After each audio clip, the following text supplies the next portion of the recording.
Good afternoon बच्चों।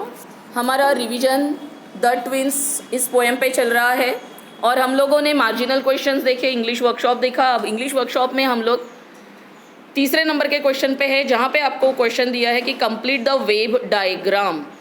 So just have a look in on page number 59. Please open your books.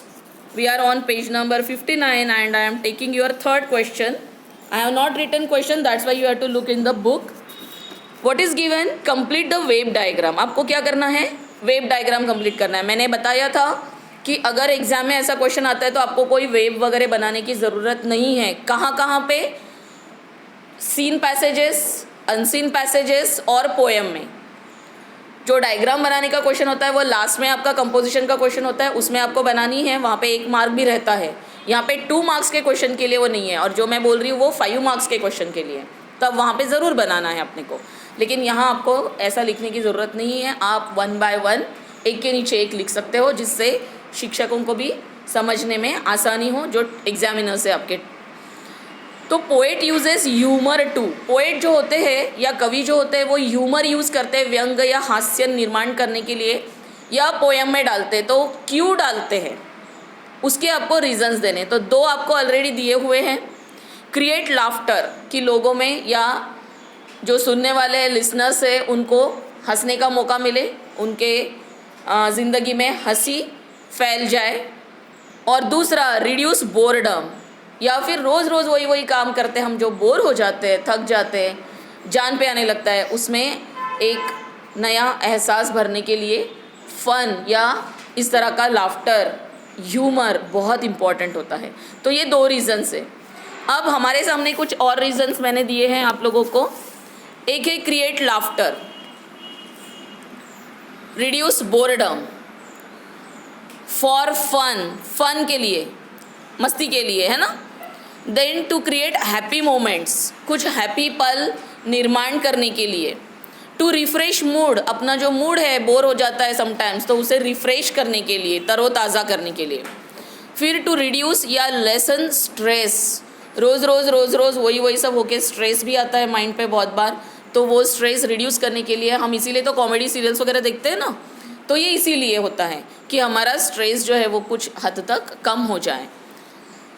और भी आप इसमें ऐड कर सकते हो, for example to keep the interest, अपना इंटरेस्ट बरकरार रखने के लिए, या टू हैव गुड मूड, एक अच्छा मूड भी बनने के लिए आप उसमें और भी ऐड कर सकते हो। अगर आपको इसमें लर्न करने के लिए प्रॉब्लम होता है तो गुड मूड के लिए ये भी लिख सकते हो, फॉर इंटरेस्ट ये भी लिख सकते हो। ओके, आपके ही हिसाब से ये आंसर्स रहते हैं, आप लोग जो लिखते हो उसमें हमें मार्क्स देने होते हैं, क्योंकि आप उस क्वेश्चन को समझ पाए हो, यही हम लोगों को देखना है।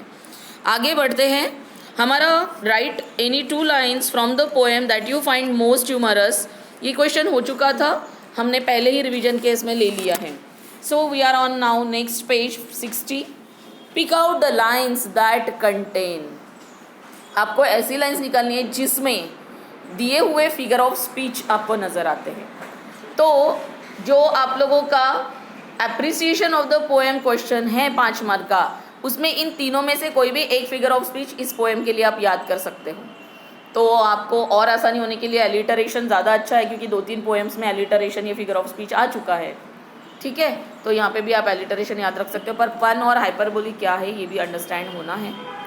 So let's look at the sentence, lines.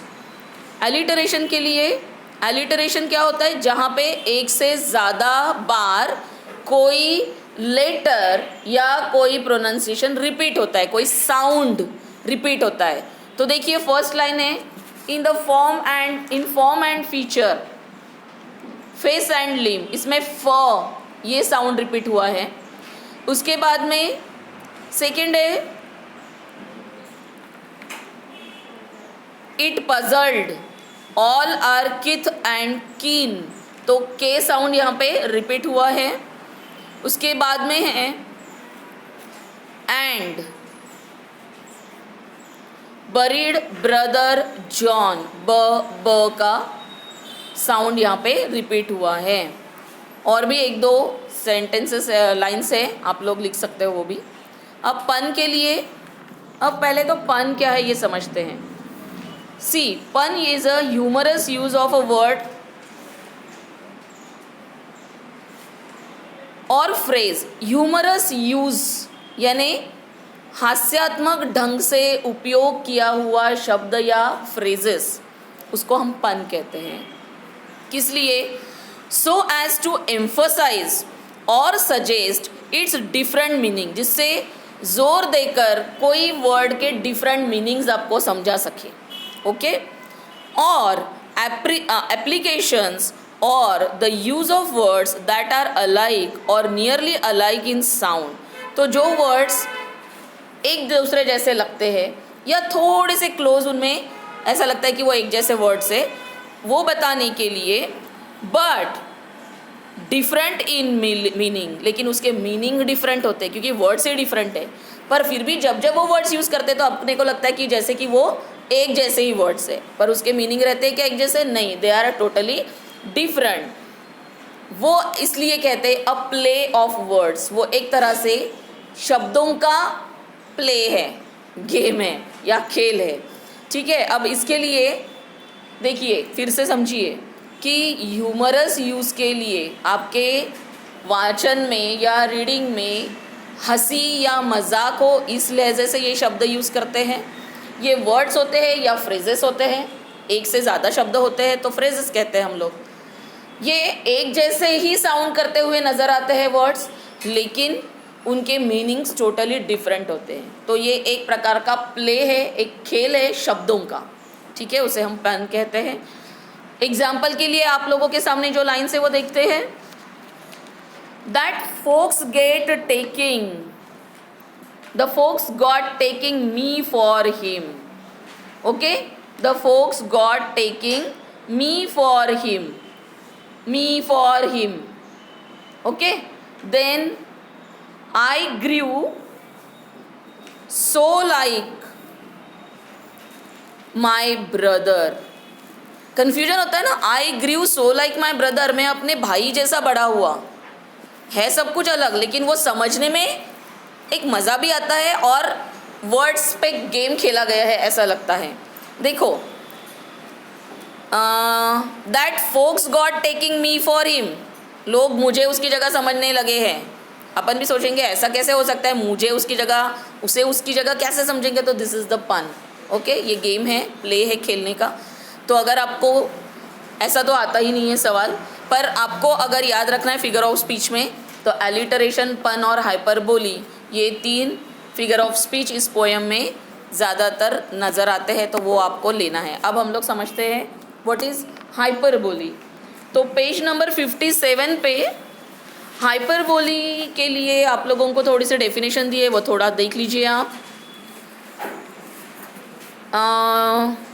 Exaggeration, I am reading the third question, third point of page number 57.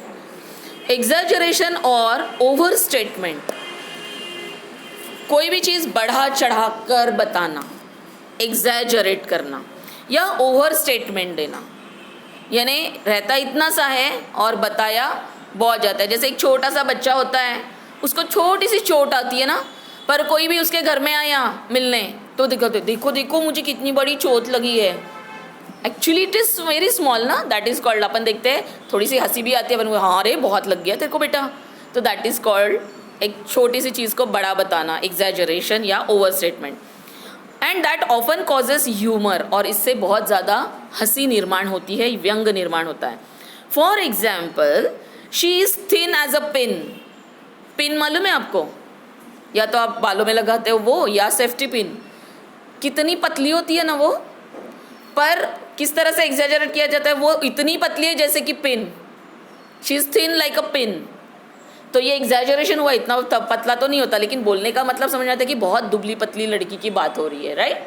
But ये जो थिन लाइक अ पिन जो है, ये हाइपरबोली कहलाता है. आगे देखते हैं. He has a P size brain. P मालूम है आपको, मटर की जो फली होती है, मटर का दाना, मटर मालूम है आप लोगों को ना, आई थिंक, या तो उसका दाना कितना छोटा होता है, वो आपका ब्रेन इतना छोटा होता है क्या. लेकिन देखो, अगर कोई मुरक्ता जैसा काम करता है तो अपन बोलते हैं कि उसका ब्रेन पी के साइज़ का है, जाने देना उसको, ज़्यादा सीरियसली मत ले। मजाक जब अपन को करना होता है, जब कोई बुद्धू होता है उसके लिए अपन क्या बोलते हैं, he has a P size brain, उसका ब्रेन ही छोटा सा है तो उसमें दिमाग ही कितना रहेगा, लाइक दैट। आलू और वो प्याज भरे कैसा पूछते हैं ना, लाइक वो इस तरह से ये इंग्लिश में एक वर्ड ही है, सेंटेंस है। My shoes are killing me, अगर आपने नए जूते पहने हैं या चप्पल पहनी है तो वो काटते हैं, वो बहुत भयंकर रहता है वो दर्द। अगर आप और आधा किलोमीटर भी चले तो गए आप काम से, आप नहीं चल पाते हो, लंगड़ने लगते हो, या तो फिर शूज़ हाथ में निकालना। तो इसलिए ये ओवर स्टेटमेंट है, my shoes are killing me, मेरे जूते मुझे मार रहे हैं, मार डालेंगे। किल मतलब मार डालना। तो एक्चुअली वो पेन इतना भयंकर होता है कि वो ऐसे लगता है कि जैसे मरने के वक्त यातनाएं होती होगी, परेशानी होती होगी, उतनी परेशानियां मुझे हो रही। तो इसीलिए ये वर्ड्स तो आपको समझ में आया है ये किस तरह से हाइपरबोली यानी ओवर स्टेटमेंट होता है। ओके, अब when such exaggerated lines occur in poetry, और ऐसी एग्जैजरेट करने वाली या ओवर स्टेटमेंट करने वाली लाइन्स पोएट्री में आती है, they are examples of the figure of speech that is hyperbole, और वो है हाइपरबोली। ठीक है, और यहाँ पे एग्जाम्पल भी दिए गए हैं, तो मैं ये जब इसका रिवीजन लूँगी तब लेंगे। अभी फ़िलहाल हम लोग वापस अपने सेंटेंसेस पे आते हैं, लाइन्स पे आते हैं कि इसमें हाइपरबोली के कौन सी लाइन्स बोली है। तो फर्स्ट है वी गॉट कम्प्लीटली मिक्स्ड। देखिए वी गॉट कम्प्लीटली मिक्स, अब मिक्स कोई बच्चे होते हैं क्या बाबा? दो बच्चे मिक्स हो सकते हैं क्या? हाँ, दो लिक्विड के ये है, या कोई सॉलिड और लिक्विड, ये सपोज रंगोली है तो पानी में डाल रहे हैं, सॉल्ट है तो आप पानी में घुल रहे हैं, तो that will be mix, it's okay, we understand, दूध या पानी मिक्स हो सकता है, but we can not think कि दो बच्चे मिक्स हो रहे हैं, तो ये है हाइपरबोली। ठीक है, एग्जैजरेशन, ये ऐसा कभी होता नहीं है लेकिन ऐसा यहाँ पे दिखाया गया है। और दूसरा एग्जाम्पल है and when I died the neighbours came and buried brother John, और जब मैं मर गया तो लोग आए, नेबर्स आए, पड़ोसी आए और उन्होंने मेरे भाई जॉन को दफना दिया। तो ये भी नहीं होता है, इतने वो ज़्यादा एक जैसे दिखते थे कि लोग बहुत कंफ्यूज होते थे। यही कहना है पोएट का। सचमुच ऐसा हुआ होगा क्या? नो, ये सिर्फ आपको हंसाने के लिए, ओवर स्टेटमेंट आपको दिखाने के लिए। तो आई होप आपको हाइपरबोली और पन दोनों समझा। या now we are on the next question, that is set of words, you have to pick out them from your set of words, यानी शब्दों का समूह आपको लेना है इस पोएम से। जैसे कि किथ एंड किन है, और ये शब्द मोस्टली एक साथ लिए जाते हैं कहीं पे भी। तो किथ एंड किन मतलब मैंने आप लोगों को जब पोएम पढ़ाई थी तो बताया था कि रिलेटिव्स, ओके, क्लोज रिलेटिव्स और दूर के रिलेटिव्स दोनों हो सकते हैं, तो किथ एंड किन इज लाइक दैट, रिलेटिव्स। अब देखिए फेस एंड लिम्ब, हाथ पैर चेहरा सब एक जैसा है, like that. Form and feature, fearful pitch, domestic life. Okay, so these are called a set of words which are normally used together, एक साथ यूज़ किए जाते हैं। आई होप आप लोगों को ये रिवीजन से थोड़ा बहुत कॉन्फिडेंस आया होगा और हम ऐसे पोएम्स के आंसर्स लिख सकते, ये समझा होगा, है ना।